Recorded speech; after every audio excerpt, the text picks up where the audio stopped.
Are you working for a distributor, or maybe you're in the distilled spirits manufacturing game, and now you're looking to expand your spirits business industry knowledge in order to work better with other distilling companies? Well, if you want to leg up on the competition, you need to take a look at the Distilled Spirits Business Certificate from the University of Louisville.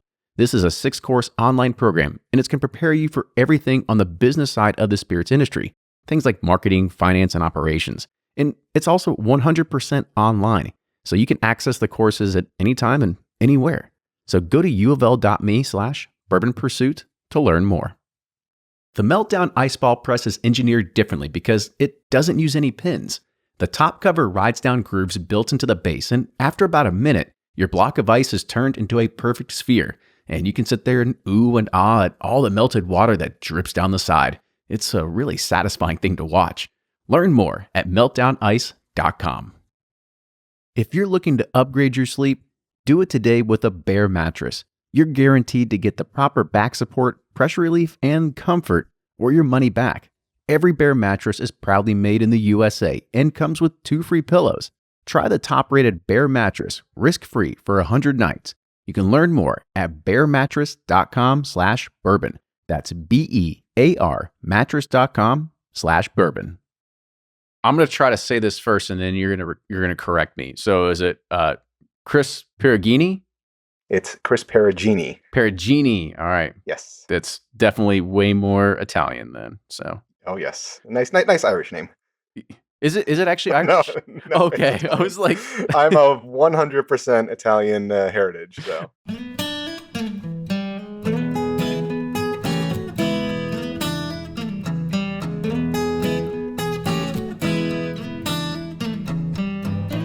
This is episode 297 of Bourbon Pursuit, the podcast featuring news, reviews, and interviews with people making the bourbon whiskey industry happen. I'm one of your hosts, Kenny Coleman, and before we start today's podcast, talking about Scotch for the bourbon drinker, here's your weekly bourbon news update. Now, I need to make a correction to last week's podcast opening when I talked about the US and the European Union putting a suspension on all tariffs that are part of Donald Trump's transatlantic trade war. It is correct saying that tariffs are being suspended for things like cheese, wine, brandy, rum, vodka, and many other goods, including Scotch whiskey. However, it did not include American whiskey exports, such as Tennessee whiskey and, of course, bourbon, which are still suffering from a 25% tariff and are set to increase to 50% starting on June 1st. This is particularly hurting brands like Brown-Forman with Jack Daniels because they decided to absorb the cost instead of increasing prices because they thought this only would have lasted a few months and not a few years. And it's resulted in annual expenses of $80 million, which is squeezing the company's profit margins and restraining hiring and expansion. American whiskey sales to the European Union, which is the US's largest export market, plunged 37% to $440 million since the tariffs went in effect back in 2018. Now, out of Louisville, Kentucky, Bro Brothers Bourbon has filed a false advertising lawsuit in federal court to protect its claim as the first African-American-owned distillery in Kentucky against Fresh Bourbon, which is based out of Lexington. Fresh Bourbon also claims it is the first Black-owned distillery in Kentucky, and the suit claims unfair competition under federal and state law and states that any other companies marketing themselves as the first Black-owned bourbon distillery in Kentucky are violating the Kentucky Consumer Protection Act and the Federal Lanham Act. The suit additionally claims that Fresh Bourbon knew about Bro Brothers and intentionally and improperly interfered with their business relationships while also not having a distilled spirits producer license from the TTB and while not operating a distillery. Bro Brothers has first made headlines back in January of 2020 after the company announced that it would debut its products locally in February of that year and are now opening their distillery in Louisville, Kentucky of April in 2021. The Kentucky Distillers Association has announced that it is canceling its annual Kentucky Bourbon Affair in 2021 due to the global COVID-19 pandemic. Several factors weighed in on the difficult decision, including travel issues, limits on attendance, CDC and social distancing guidelines, uncertainty about variants and conditions on the fall, and caution around distillery workers and resources that are currently off limits. However, the 30th anniversary of the Kentucky Bourbon Festival is still happening on September 16th through the 19th with in-person events happening as planned, and ticket sales began this week with one-day passes costing only a total of $10, which also includes a Glencairn glass. and premium event ticket sales will begin on June 1st, and you can get more info at kybourbonfestival.com. Now moving on to bourbon release news. Barrel Craft Spirits is introducing a new blend to the market called Seagrass. It's a blend of American and Canadian rye whiskeys finished in 3 distinct casks. Each ingredient is finished separately in Martinique rum agricole casks, apricot brandy casks, and Madeira barrels. Barrel Seagrass is bottled at cask strength, which is 118.4 proof, and is priced at $90. It will be available in 45 U.S. markets and online at barrelbourbon.com. Woodford Reserve has announced their 2021 release of their acclaimed Batch Proof, which is their barrel proof expression when all the barrels are dumped at once, and then the final proof is determined. For 2021, the proof is 128.3 and will be available across the U.S. in March for $130. Well, now that Scotch prices will be lower for a few months, perhaps it's time we see what Scotches are right for the bourbon drinker. In this podcast, I'm joined by Chris Perugini. He does private tastings and boasts a lot of worldly whiskeys on his Instagram account, Single Malt Savvy. He sent me 4 blind samples, and we discussed them and see what types of Scotches resonate with me as a bourbon drinker. So what are you in the mood for? Bourbon, rye, rum, or perhaps a special finish whiskey, maybe like Seagrass? Well, you can get them all online today at barrelbourbon.com. With that, enjoy today's episode, and here's Fred Minnick with Above the Char. I'm Fred Minnick, and this is Above the Char. This week's idea comes from Mike Stanley, who writes me on fredminnick.com. Do you listen to music when doing tastings? Curious on your thoughts about pairing albums and music. Hey, Mike is a man after my own heart. I have been talking about pairing music to bourbon for probably about 5 to 8 years. In fact, at one of the Kentucky Bourbon Affairs, I did a panel where I had people listening to Lionel Richie, I had people listening to like Metallica and like different types of country, and we would taste the same bourbon, and they'd be like, wow, the bourbon tastes differently when you listen to this music. And so I very much do believe that what you listen to can impact and change the way you taste. Actually, it's not a belief, it's scientifically proven. In fact, I listened to a Hanson song with a bop, bop, that song. I mean, it drives me crazy. Absolutely, that song. I hear it, I walk out the room. It drives me crazy. But I forced myself to listen to that song and drink a William LaRue Weller one time, and it was disgusting when I tasted it. I turned the music off, listened to something I loved, and the William LaRue Weller tasted like it normally does, which is pretty beautiful. But so if you want to go toward like the pure science of it, it's fascinating, like how much we can be influenced by what we listen to. But in terms of pairing, you know what? I have to tell you, this is a hobby of mine. This is something that I love to do. I like to really pair some Islay Scotches to heavy metal like Slipknot and Lamb of God. I love that kind of like heavy sound with that deep peaty flavor that makes it just kind of smoky all over your palate. I love that. And with a really great bourbon, let's say a Four Roses limited edition small batch, I like to kind of like an up-tempo 1980s like hair band, maybe it's a ballad. I kind of like I like the songs that kind of move back and forth as the whiskey's moving back and forth. So it is definitely a fun hobby. I would love to know, Mike, what your favorite pairings are, because, I mean, I think it's a conversation that we could have all day, to be honest with you. And as most things with bourbon, there is no wrong answer and no wrong preference. But definitely, I cannot drink bourbon and listen to bop. Can't do it. And that's this week's Above the Char. Hey, if you're like Mike and you have an idea for Above the Char, make sure you hit me up on fredminnick.com. That's fredminnick.com. Until next week, cheers. Welcome back to another episode of Bourbon Pursuit, the official podcast of bourbon. Kenny here today, taking on a topic that we've only done once before. We had Dr. Rachel Berry on the podcast it was actually, I think, very beginning of 2020. And that was really our first introduction to Scotch. And we take an opportunity every single year to pull people with inside of our Patreon group to say, what topics do you want to know more about? And people really loved the Scotch episode. And for us, we're not Scotch drinkers. Like, we're from Kentucky. We're in Louisville. Like, it's really hard to branch out to Scotch when you have so much bourbon in your backyard. And, plus when you create your own private label bourbon, that's the only thing in that your head is spinning is just bourbon, bourbon, bourbon, bourbon. And knowing that people love the Scotch episode so much, we said, well, what's the best way we can do to bring a little bit more Scotchiness, I guess you could say, to Bourbon Pursuit. And so we threw a few brands out there and we said, like, hey, would you like to hear from this brand or this brand or this brand? And this was something that kind of came up and was actually very fortuitous, is that we have somebody that's within inside of our Patreon that is also a hardcore Scotch person.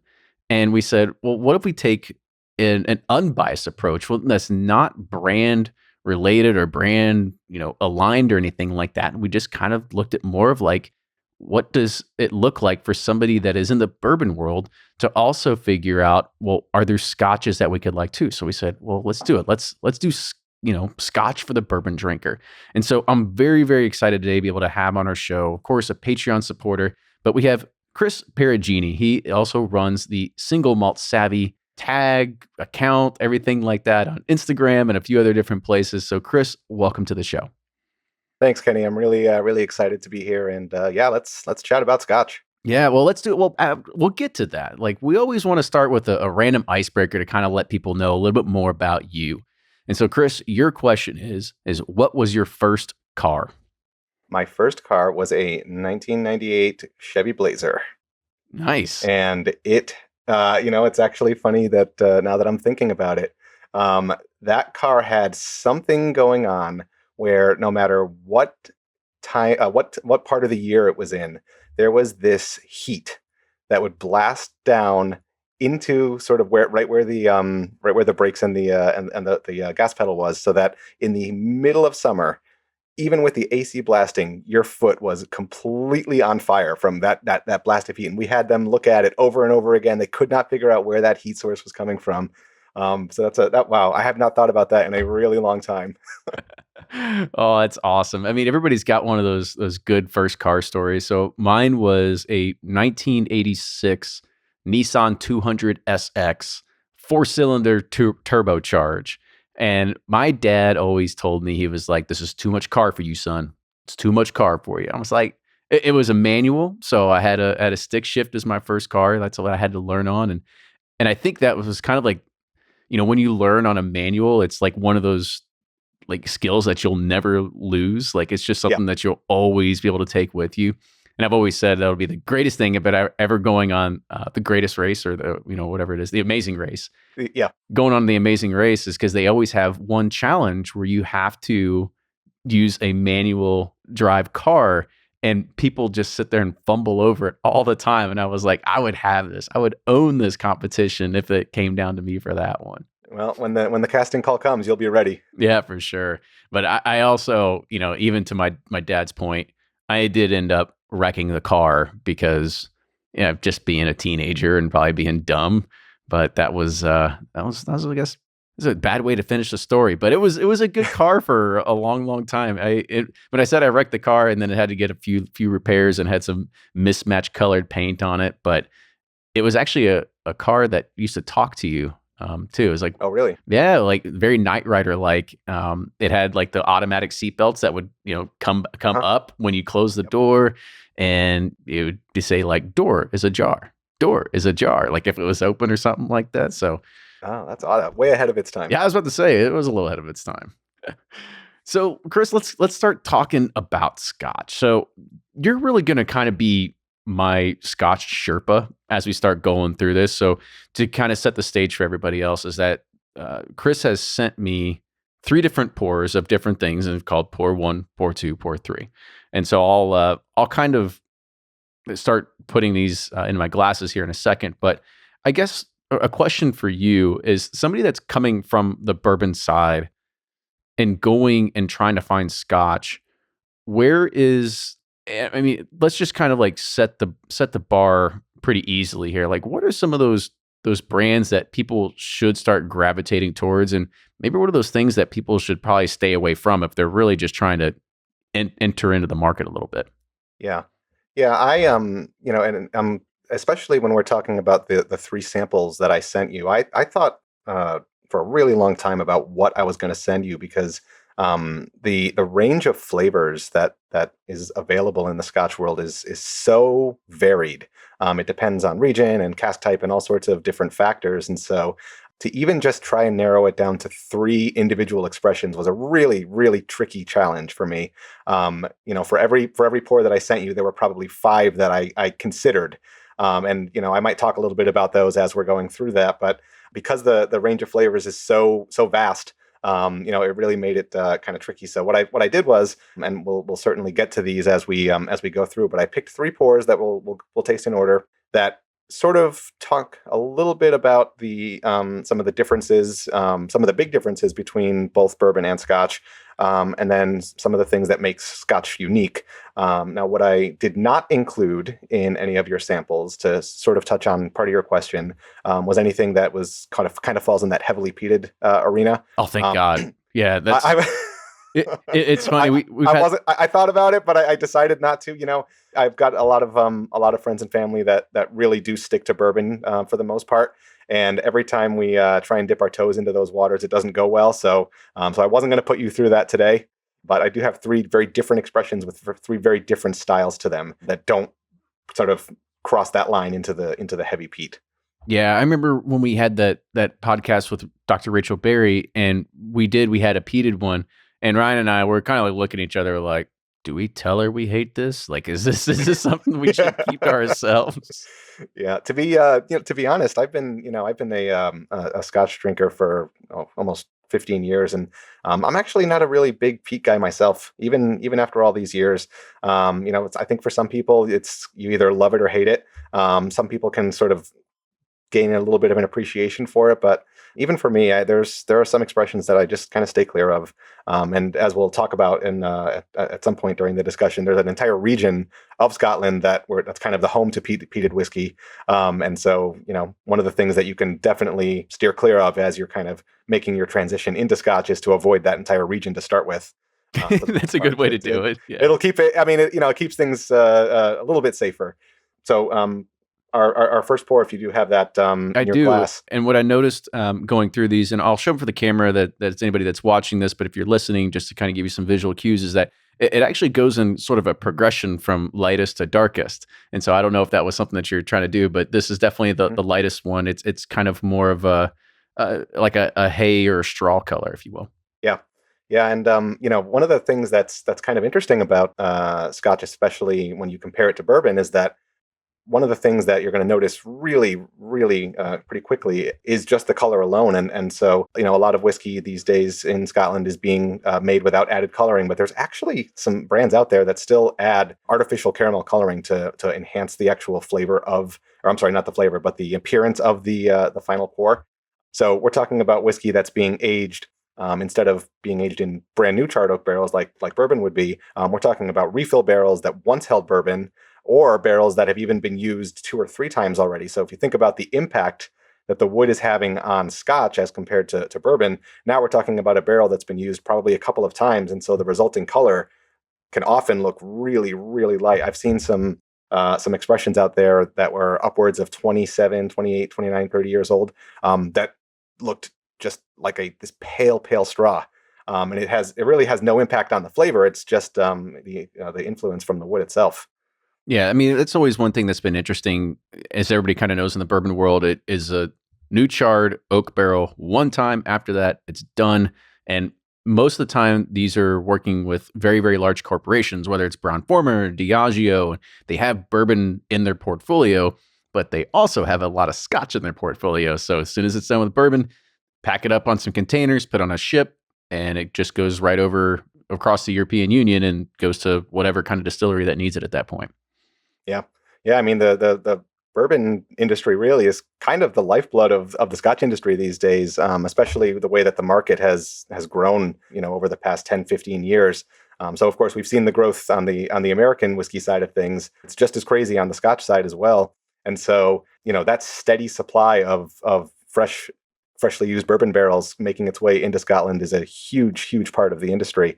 I would say the vast majority of the barrels that are aging in Scotland right now once held bourbon. So, there's a big connection between the two. Yeah, and I think that's one of the things that's interesting. Anybody that is a bourbon drinker is that you should be able to appreciate that a lot of the scotches, it's all taking nods, a lot of nods that are coming from bourbon. But that's not everything. I know that people are using scotch and old sherry butts and everything like that. So and I think you alluded to it at the very beginning, is that there's such a wide range of flavors and things that happen within inside of the Scotch world that it might be considered quite different in the bourbon world, because the bourbon world, the one thing that stays somewhat constant is the barrel. It's a new charred oak barrel. There's different char levels. There's different types of wood that you can be able to make. And then the grains themselves, you have different mash bills that happen inside of bourbon. But inside of Scotch, there's even more variability that you can do in there. So the range of flavors grows exponentially, if you will. Yeah, and it's kind of interesting if you think about one of the big differences between how Scotch and bourbon is made actually comes down to the grains itself. And when we're talking about most Scotch, single malts in particular, the variable that cannot be played with at all is the grain. So if you look at the expression single malt Scotch, the first word single means that it comes from a single distillery. The word malt means that the grain bill has to be 100% malted barley. So they have no play in terms of what grains go into it. It has to be 100% malted barley to be called a single malt Scotch. And so you think about the difference in grains and the proportion of grains that get used in the bourbon bourbon rye world, and you can really have an impact on flavor just by the types of grains that go into your mash. But in the Scotch world, they have no way around that unless you start talking about blends and single grain Scotches and things like that. But the bulk of what you're going to find on the shelf is going to be single malt, which is 100% malted barley. So where the difference in flavor comes from, there's actually a couple of different things going on. Obviously, the wood plays a big part in it, as it does with any aged product. So we're talking about ex-bourbon barrels. We're talking about sherry casks and as you alluded to, and port casks. And one of the cool things about Scotch is that because that requirement isn't there, that it does not have to be aged in a brand new charred oak barrel. Well, you can have an expression that's aged solely in sherry casks, solely in European oak. And now we're talking about sets of flavors that you just never see in the bourbon world because the regulations really just forbid it. Absolutely. So now we've talked about the wood having an impact on flavor. The other thing that has a big impact on flavor is the actual distillation itself. So Scotland has, most of those distilleries use kind of an old school process. They use those big pot stills. They do 2 runs. And of course, the shape of the still makes a really big difference as well. So you talk about the difference between that and, the big column stills that get run in the US. And if you look at a lot of the different still rooms in some of these distilleries in Scotland, you've got wide ranges of anything from these little short squat stills to super tall narrow stills, and that shape really makes a big difference on some of the house character of the distillate.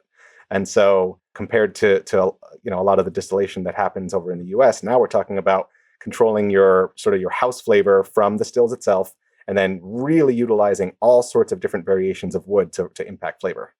Yeah, you're right. I mean, there is a lot of variables that come into this, and it's interesting to kind of dive into this. I don't know if you want to tell me what each one of these are as we go through. If we should say the reveal for the end, what do you think is the best way to do it? I was thinking about revealing them as we went through them, and this was actually kind of a perfect segue into our first pour. So what I decided to start with today is a single malt that is aged solely in ex-bourbon casks. So that's kind of the lifeblood of the Scotch industry. So many barrels are aging right now, once held bourbon. And so this is a release that is aged 100% in ex-bourbon barrels. And as we kind of talk about other expressions, you're going to see that a lot of times there's a sort of a proportion of ex-bourbon barrels to ex-sherry casks. So sometimes they'll be a 75% ex-bourbon, 25% ex-sherry, and then they kind of vat it together. Or sometimes they'll age primarily in ex-bourbon and then finish it in ex-sherry for a couple of years.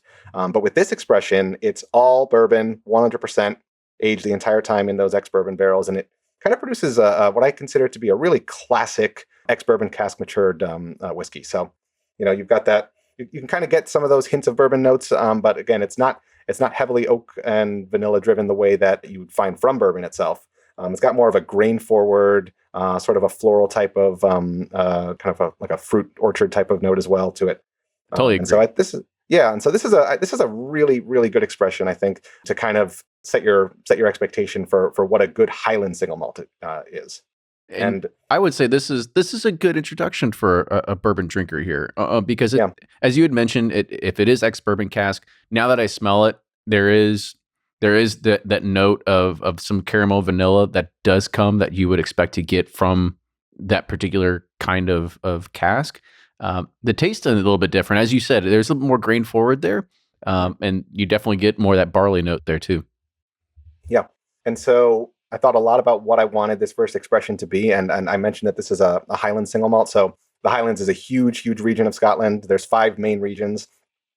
Each one sort of has kind of its own style to it. Although there is some variation depending on where you are and which distillery you're at. But so for our first expression, I chose something that's out there, it's available, but I don't think it's something that a person would reach for unless they really knew about it.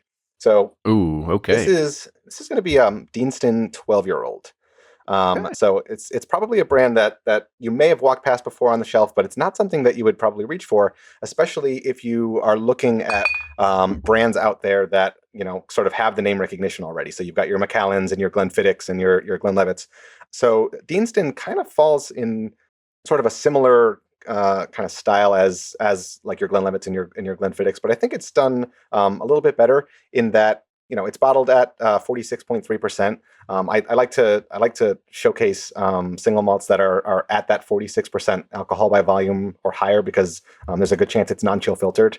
And that makes a really big difference in the Scotch world. So, there was a movement that really started kind of at the beginning of the 2010s where a lot of brands were sort of revamping their lineups. What was being bottled at sort of that bare minimum 80 proof was starting to get a little bit of a bump in ABV. They started non-chill filtering. They started removing added coloring and stuff. And so there was a little bit of a renaissance that came about over the past 10 years. And I think it's really driven by the expanding market. And so Deanston is a really great single malt to kind of showcase that Highland style. But for a bourbon drinker that might be used to drinking, let's say, bottled in bond, something that's kind of at that 100 proof or higher, it's still got a little bit of bump in ABV to it so that you don't feel like you're kind of going back to something that's a little bit watered down, which is, I think, a big complaint from some of the bourbon drinkers that I've talked to.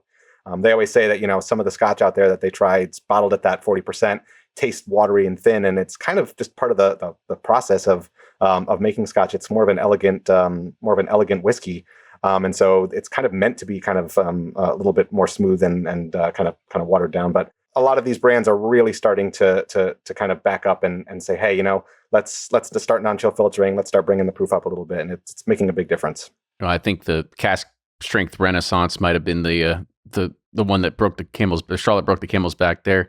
I think, the interesting thing about this particular whiskey is Deanston, correct? Yes. And I'm just trying to remind back in my head of talking to Dr. Rachel Berry, and it was always Glens and Bens, Yes. and I never heard the Deans. So that's a new one to me. Yeah. And, most of the distillery names that you find in Scotland are either going to be named after the town. Sometimes it's a region. You talked about Bens. There's a bunch of Ben brands out there, and of course those are the hills, and then the Glens, of course, are the valleys. And so it's very geographic and region based, as compared to most of the brands that you find, over in the U.S., which are either named after people or whatever. There's a long history behind that, but chances are, if you're looking at a brand of Scotch, it probably has something to do with the actual physical location of the distillery. Yeah, that makes sense. It makes sense. But honestly, this is a really good, strong offering. I think getting into it. I mean, is this Deanston? I mean, is kind of give people like a price ballpark on what something like this would cost. Yeah, that's actually the other reason that I chose this. I think that the price point is really pretty solid for a 12-year-old single malt. It's probably these days somewhere in like the $55-$60 range. So it's really not bad, and that's one of the big barriers to entry for people that are into bourbon is that you go and you look at the shelves where the Scotch is, and you're like, wow, those prices are insane compared to being able to pick up a bottle for $30 on the bourbon side of things. So the pricing is way different. And part of it has to do with there being some imports, and there's some tariffs and stuff in place right now, which is bringing the price up. But also, we're talking about a product that's aged significantly longer too, and that's something else that I do want to touch on at some point, is that the aging climate makes for a little bit of a different requirement to really put out a single malt that has aged for enough time. You can put out a bourbon that's 4 or 5 years old, and with some of those hot climate cycles in Kentucky, 4 or 5 years is plenty, but it's very different in Scotland, so you don't have those extreme temperature swings. And so I've tried some 4 or 5 year old single malts. They're just not ready. And so now we're talking about products that need to be aged at least 10 to 12 years on for the most part to really start to round out those rough edges. And so the price has to kind of increase accordingly. The Angel's Share takes its part in all of this, and especially when you get to Scotch that's 20, 30, 40 years old, there's not a lot left in those barrels. I would imagine. And that's a really good point to kind of bring up, as we start talking about the aging process, because yes, the climate does play a big role into this. I mean, I've heard that, I think in Kentucky and where else, like you lose, 7 to 14%, the first 2 years with inside of a bourbon barrel.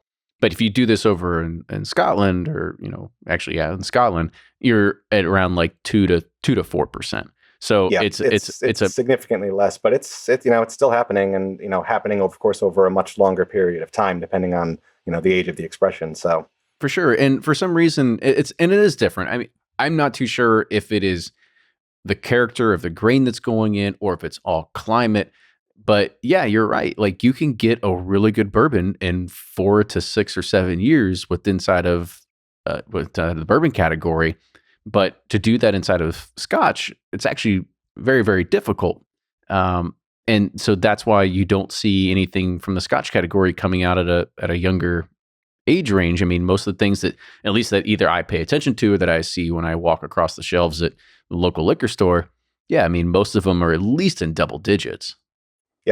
Yeah, and if you think about the way that some of these distilleries approach their cask selection, for some distilleries, there are products where they know that they want maybe this batch to be something, hopefully, that ends up being really good in 20 plus years. So now we're talking about something that's super well aged.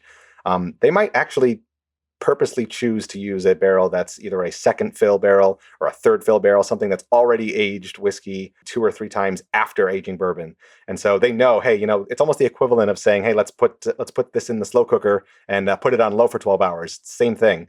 That you're going to very slowly extract that flavor over the course of decades, as opposed to just a couple of years. I love me some it slow really makes cookers. A difference. Yeah, slow cooking chili. Oh, that's the best. All right, I moved on to pour number 2 over here. Honestly, Yes, I like the nose in 2 more than I like in 1. I am so glad you said that, because pour number 2 was actually the one that I hummed and hawed about the most out of the 3, and I'll explain why in a bit. But yeah, it's not some crazy unicorn Scotch, is it? No. I chose 3 expressions that were very at least relatively easy to find on shelves. So if anyone is interested in picking it up, it should be something that you could find with at least a little bit of effort. Yeah, I was about to say, I was like, if you give me a unicorn, you're wasting on the wrong person, because I'll be like, oh, sure, it was great. yeah, exactly. Before I tell you exactly what this one is, I chose this one from a very different region than what we tried with our Deanston. You'll see a little bit of a difference in color. Yeah, so this one does more of a rust color on this one. Yeah. So this one ends up aging primarily in ex-bourbon casks, and then it actually moves to a couple of different cask types, a proportion of which is ex-sherry. And so that color really starts to show once you start adding sherry influence. And so this is an expression that comes from a region of Scotland that has its kind of a ravenous fan base to it. And so we talk about our Highlands, which is where kind of the bulk of the distilleries are. That's where you've got kind of this nice light fruity kind of just generally pleasing, I think, ex-bourbon cask matured stuff. You've got the Lowlands, which there's only a couple of distilleries there. That's more of a softer type of style that you're going to find in that region. We've got the island of Islay, which is where all the peat is for the most part. So I would probably steer clear of that as a bourbon drinker. Although I've known some people that take to peat really quickly, but I wouldn't bank on it if you're giving it a go for the first time.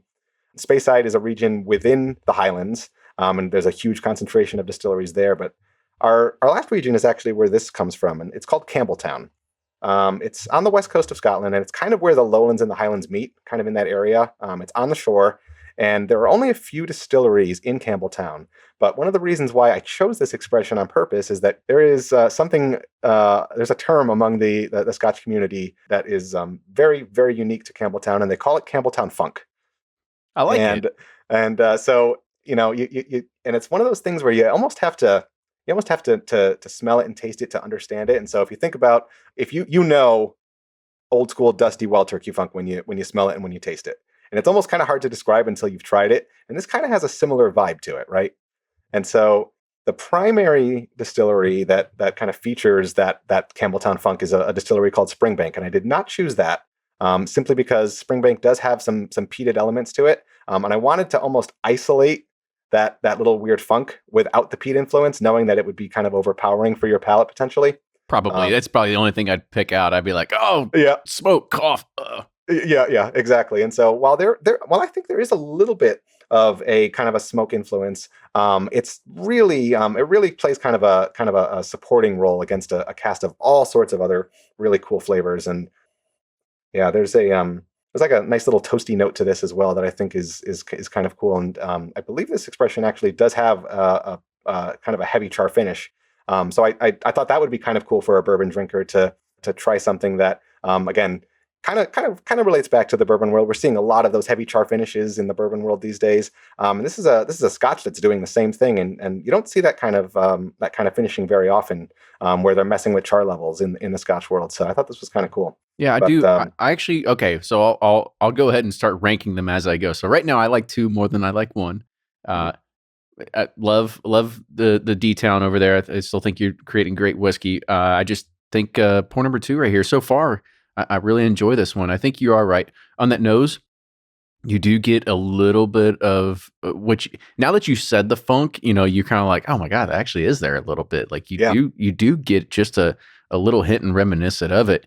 And then for the flavor in itself, it's a little more floral, more fruity, but the finish isn't like strong. It's not robust. It doesn't leave you like sitting there like, oh, it's like a minute later, it's still sitting there, but it's a very palatable type of drink.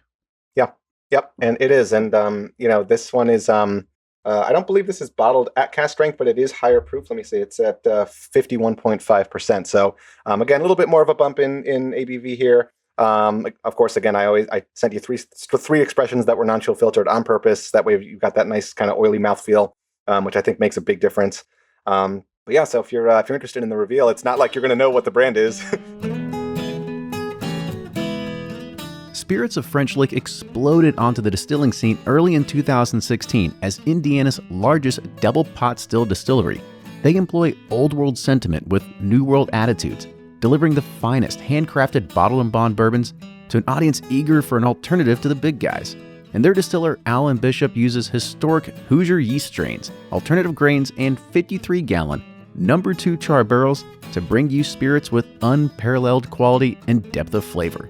You can find all Spirits of French Lick's products and new releases on sealbox.com. But don't just take Fred Minnick's word for it. Find out for yourself. Check out spiritsoffrenchlick.com and follow them on Instagram, Facebook, and Twitter. And remember, always drink responsibly. So I've got to admit, I'm sort of a honey addict. I use it for dipping chicken tenders, I combine it with some cured meats on a nice charcuterie board, and I mix it with my bourbon cocktails when making hot toddies or a Gold Rush. But lately, I've been enjoying all that with a little bit of a kick. And Fire Bee honey is your go-to for spice. Fire Bee spicy honey is all natural and can pair with almost anything. Fire Bee opens up a whole new world of sweetness with no added sugars. You can enjoy flavors such as elderberry, vanilla, cinnamon, and chocolate as it comes alive. Fire Bee is offering a special promotion for Bourbon Pursuit listeners. Get 15% off your purchase when you order 2 or more bottles by using the link at firebeehoney.com/bourbonpursuit. That's firebeehoney.com/bourbonpursuit for 15% off your purchase of 2 or more bottles. It's time to fling into spring at Total Wine and More, where fresh flavors are in full bloom and we're talking bubbly and brunch with Pinot on the porch. So no matter what's on your table, they have the wine and the savings to match. Bacon practically begs for Chardonnay. And which rosé are you feeling today? They surely have your shade. Brighten up your glass with a fresh bourbon cocktail. Mint julep or a Belmont Jewel, anyone? And with over 8,000 wines, 4,000 spirits, and 2,500 beers to choose from, you can expect the unexpected. And always at low prices with the best service in America. So what'll it be today? Choose curbside pickup or in-store pickup. You can explore more in the store or online at TotalWine.com. So if you're interested in the reveal, it's not like you're going to know what the brand is. No, I'm not going to know. But I would say, I think if you probably put this one into a blind with a few bourbons, you would probably you'd figure you'd be like, this isn't a Scotch. It might fool you. It really would. Yeah. So I'll show you what this second expression is. And there's only a few Campbelltown distilleries, so you had a pretty good shot if you were familiar with the region.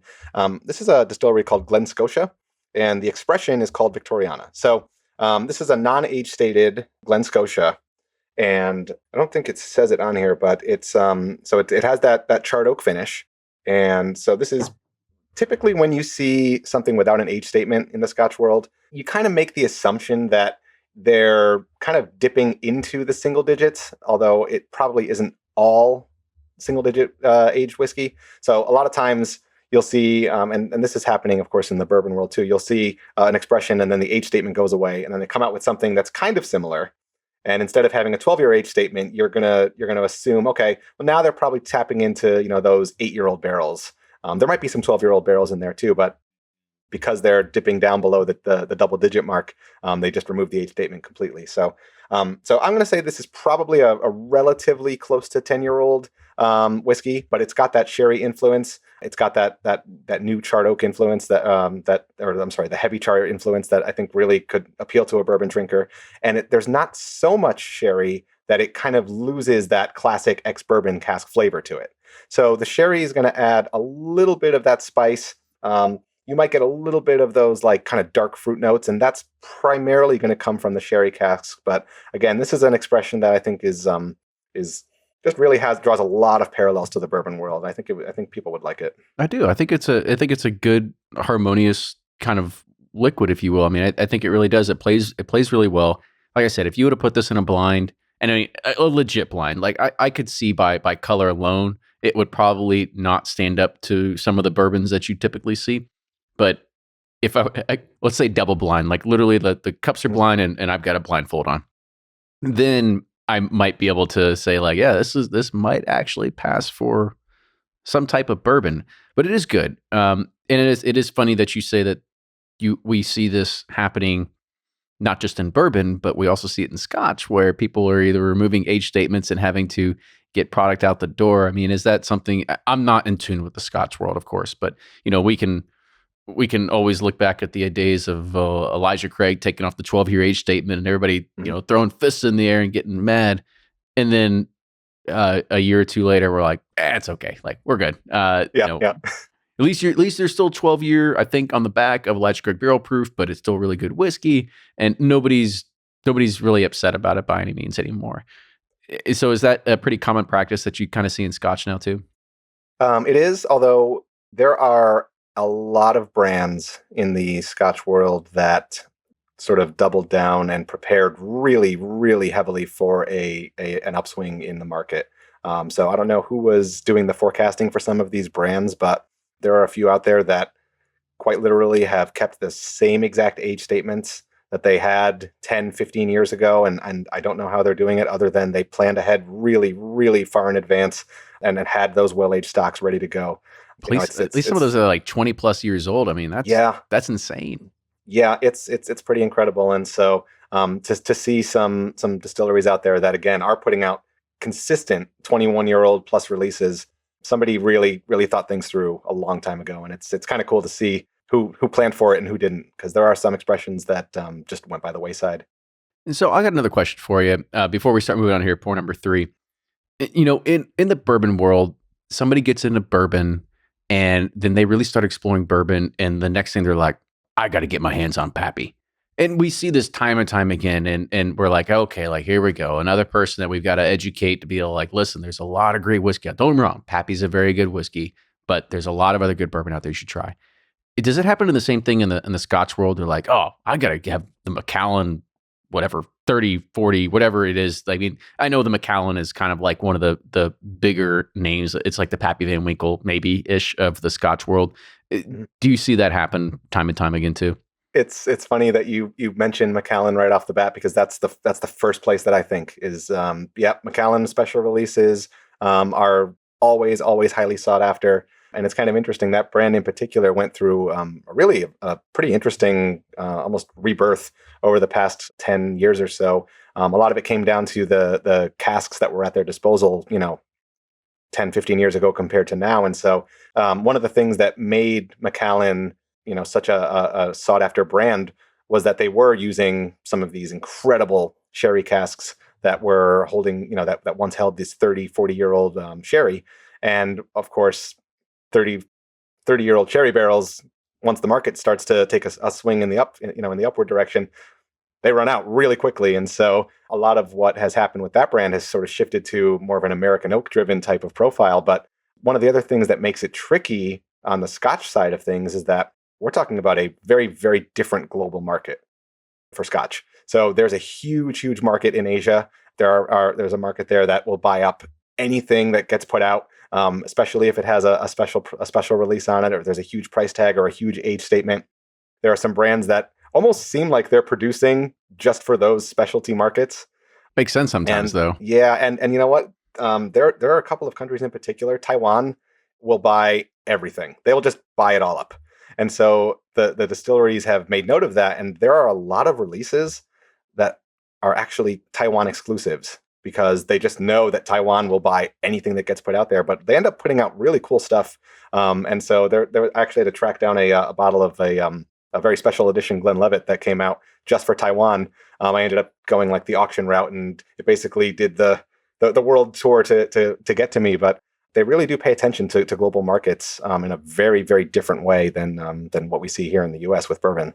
Yeah, I mean, we look at bourbon as, it's in our backyard, and having bourbon here is great. And I think this is one thing, and I think that the trade dispute hasn't been echoed enough to the general populace that they understand that, yes, the trade dispute, it affects bourbon a ton, because as we start trying to figure out, well, yes, Scotch owns the world in whiskey, but why can't it be bourbon? There's no reason that it couldn't be bourbon right there next to Scotch.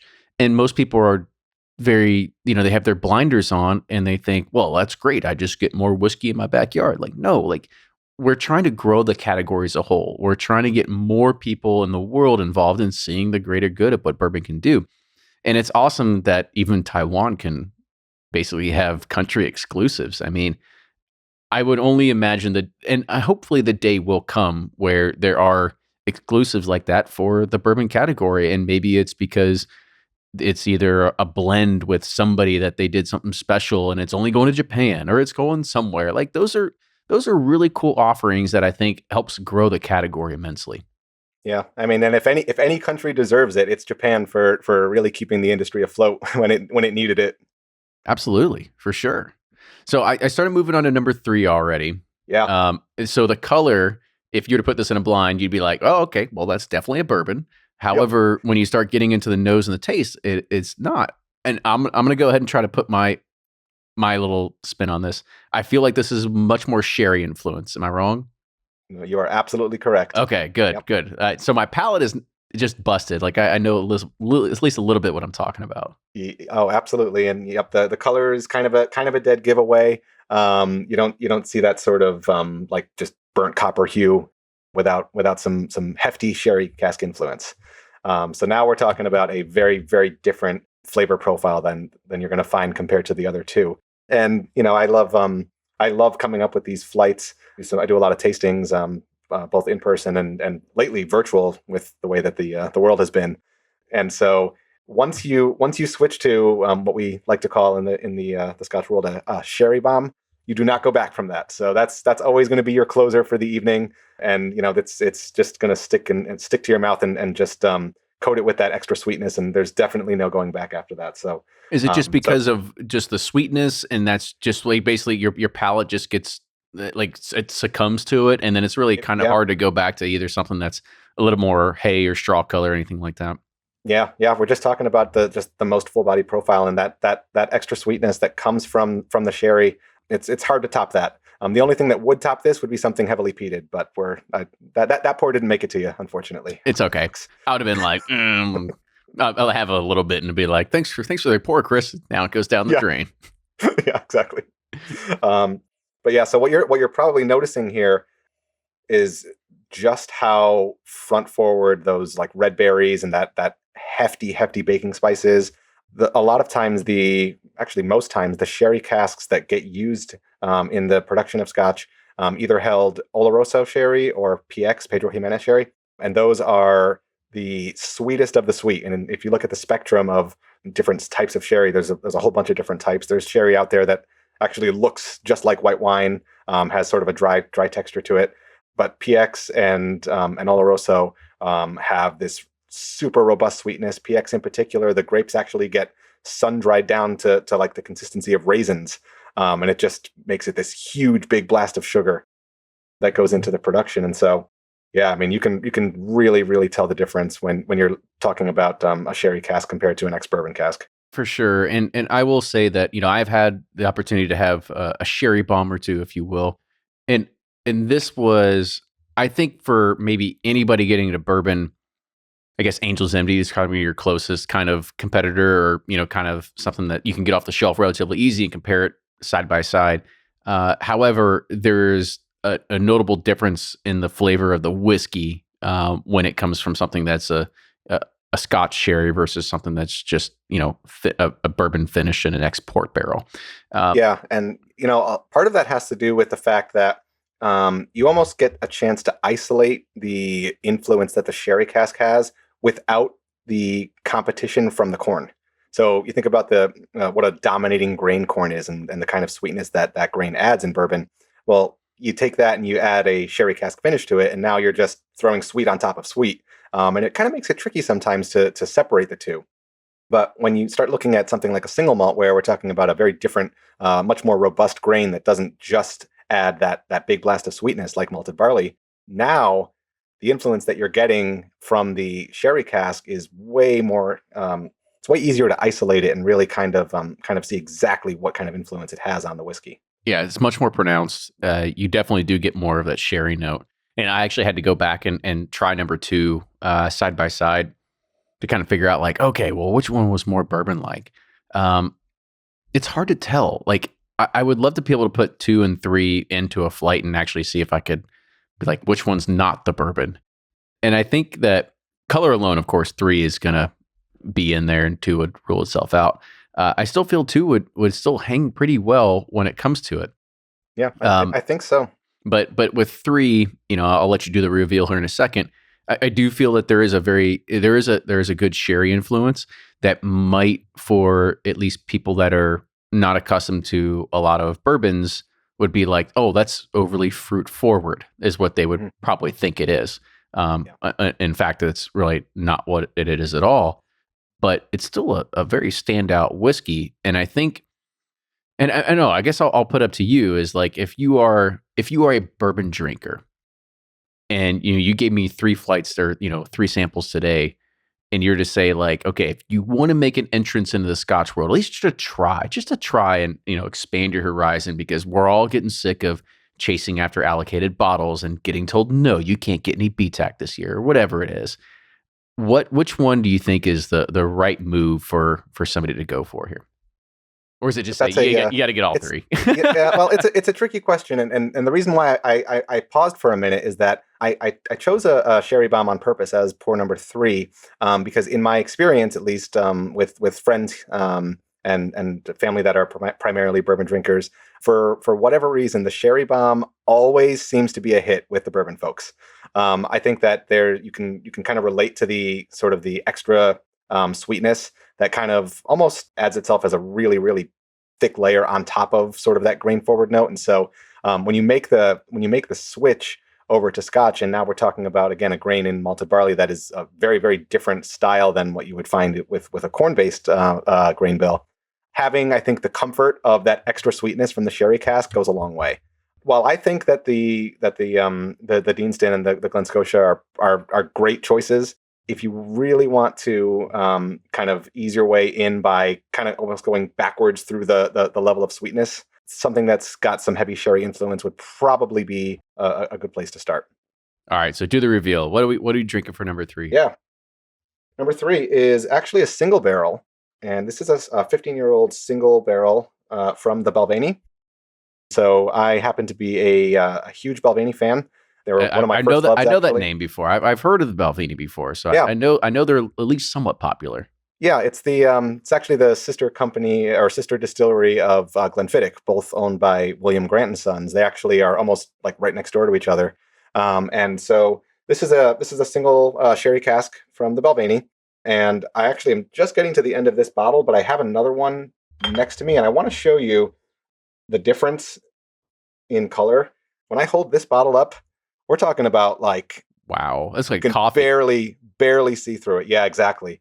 And so Belvini actually will put out first fill sherry casks like this and refill sherry casks under the same label. And if you're curious to know which one is which, just take a look at the color. Like, you can tell this is a first fill. Like, there's no doubt about it. But there's a really, really crazy transformation that happens after 15 years in a single sherry butt, and you're tasting it here. The thickness and the again, just all of those big dried berry notes, the heavy spice. It's just heavy on the cinnamon and nutmeg. So much of it comes from the sherry itself. The Belvini is a really cool distillery to age in sherry casks because the house style of this distillery is kind of an orange honeyed citrus type of profile to begin with. So you think about like something that's kind of heavy on the honey already, and then you add that sherry cask influence, and it's just kind of a home run combination of flavors. And what's the ABV on this one? Because I feel also like this one is holding onto the palate a lot longer too. Yeah. So this one is bottled at 47.8%. So it's actually under 100 proof, but it really drinks, I think, at just the perfect spot for what I think they're going for. And for anybody that's interested, what's the price range on a Belvini? Yeah. So this Belvini is definitely the most expensive of the three. It's going to be closer to that like $140, $150 range if you can find it for that price. I don't think we talked about the price of the Glen Scotia. That was closer to like the $89 range. So they did go up in price as we kind of went through the flight. And a lot of times you'll find a distillery will put out, let's say, a standard range. So let's say like, okay, this distillery has a 12-year-old expression, a 15, an 18, a 21. Those are kind of standard ages that get used in the industry. And of course, the price goes up accordingly because the age goes up. But oftentimes, as the age goes up, the proportion of ex-sherry casks goes up as well. So now we're talking about casks that are harder to find, more expensive, and it kind of results in a higher price point. So it's a really common trend in a lot of these brands as you kind of look at the different ages that are out there. It's a pretty safe assumption that the higher up you go in age, the higher the sherry cask influence is. Good deal. Well, yeah. I'll tell you what, you told me, I started drinking this Belvini, and I'm like, ooh, maybe we should do a single. You told me a single barrel. I was like, ooh, maybe we should do a single barrel of this for Bourbon Pursuit, and you'll be our Sherpa for it. But now you're $150, and I was like, it's gonna be tough to convince a bunch of people to pay $150 for Scotch when we're Bourbon Pursuit. So yeah, exactly. And it's funny, the private barrel market in the Scotch world is nothing like what it is in the bourbon world. So like there aren't very many brands out there that will actually do private barrelings. There are a few, but what ends up happening with a lot of the barrels that the distilleries don't end up using for themselves is there's this huge independent bottling market out there, and they'll just scoop them up. A lot of times it's barrels that are either like off profile for what they're going for, or just something that didn't quite meet their standards. And they just sell them off, and the independent bottlers do what they will with them. And there's a huge market for that. If you look in a store that has a pretty hefty selection of whiskey, a lot of times you'll find the independent bottlings like somewhere off to the side there. But there's some really, really cool stuff there. A lot of times those are some of the barrels that will, again, be a little bit off profile from what you're used to. They'll almost always be cast strength and single barrel. And so, you kind of get to roll the dice and try something that might be a little bit different than what you're used to with a certain distillery.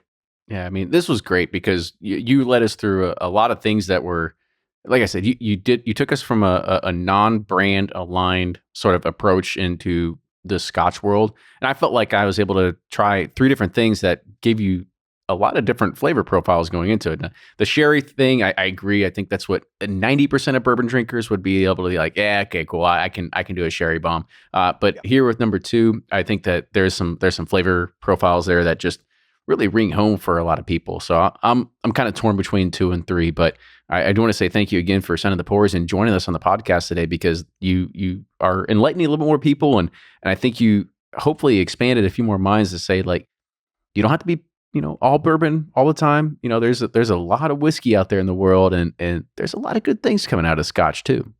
Yeah, there really is, and once you start to kind of cross that line a little bit and kind of get to experience those 2 different styles, you realize that there's kind of a time and place for both styles. Obviously I'm a huge Scotch guy, but I love bourbon just as much. And kind of depending on the night or the mood or kind of what's going on, you can almost find an occasion for, those 2 different styles, kind of depending on what's going on. And of course, that doesn't even take into account all the other whiskey styles out there.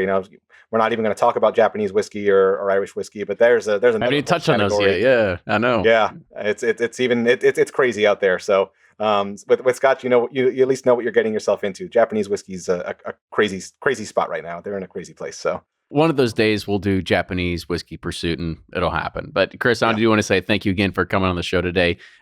Let you give a plug for where people can follow you and how they can learn more about your private tastings as well. Yeah. I am pretty much available on every social media outlet at Single Malt Savvy.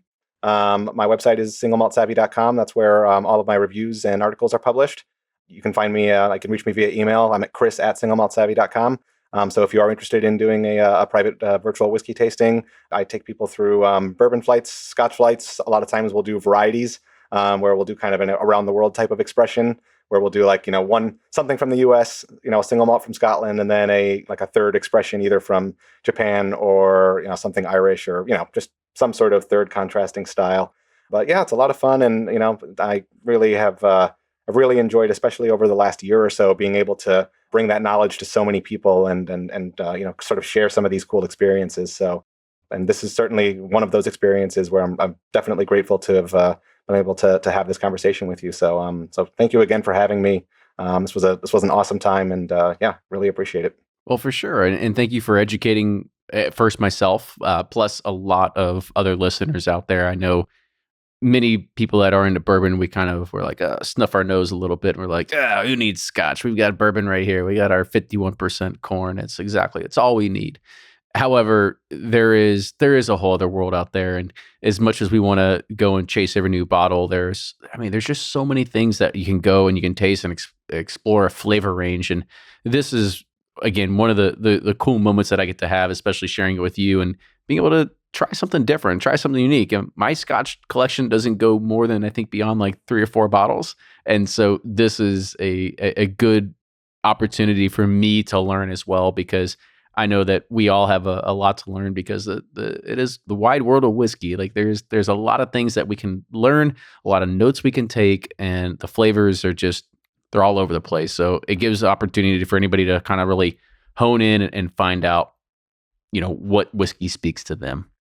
Yeah, exactly. And one of the things that I've found to be really rewarding, actually, when exposing people to some of these contrasting styles, is that sometimes there are some folks that are really just heavily into bourbon on some of these tastings, and being able to say, hey, maybe you'll find that there's a single malt or an Irish whiskey that speaks to you that you probably wouldn't have tried otherwise. And a lot of times I'll kind of get those people saying, hey, I think I'm going to go buy this Scotch now that I've tried it, and I don't think I would have had that opportunity otherwise. So it's definitely worth the experiment to branch out a little bit, try something that's a little bit outside your wheelhouse, even if it just gives you some good perspective on what you do like. So maybe you try and dip your toes into Scotch and you say, okay, that wasn't really for me, but maybe it kind of helps drive home, why you like bourbon or rye so much. And I think that perspective is also kind of cool once you kind of know what's on the other side.